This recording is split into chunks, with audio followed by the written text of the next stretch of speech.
Mohammad Habibu BMS BPTMM Telangana state private transport ఉపాధ్యక్షుల్ని ఇవాళ కార్యక్రమం రిక్షా కార్యక్రమం పెట్టాము.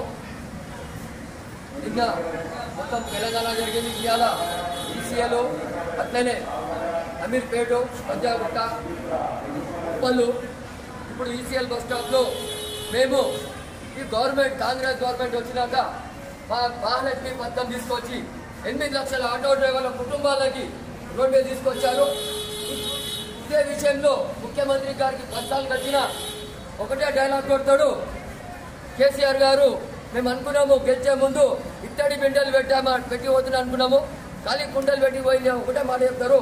మన తెలంగాణ గడ్డ మీద ఆటో డ్రైవర్లు కనిపిస్తలేరా? ఈ ఆటో డ్రైవర్లే ఇవాళ ఓటేసినారని ఇవాళ మీరు ముఖ్యమంత్రి మీ కాంగ్రెస్ ప్రభుత్వం ఉంది. మేము ఎన్నిసార్లు కలిసినా మీకు మాకు పట్టించుకుంటలేరు. ఇవాళ మేము భిక్షా కార్యక్రమం ఎందుకు చేస్తున్నామంటే మా పిల్లలకి తింటా తిండి లేదు, ఇంట్లో నూకలేదు, గతి లేదు. మాకు మా పరిస్థితి వచ్చింది 8 లక్షల ఆటో డ్రైవర్లది. అదే విషయంలో మినిస్టర్ గారు చెప్తే వింటలేరు. మేము 13, 14, 15 తారీఖు రోజు ఈ 3 రోజులు భిక్షా కార్యక్రమం పెట్టాము. 16, 17 ఎమ్మెల్యే వచ్చి మొన్మరణాలు ఇస్తాము.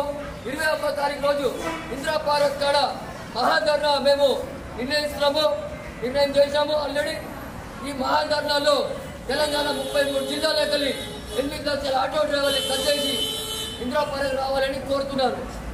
ఇప్పుడు మేము భిక్షా కార్యక్రమం చేస్తున్నాం, భిక్ష పడతాం.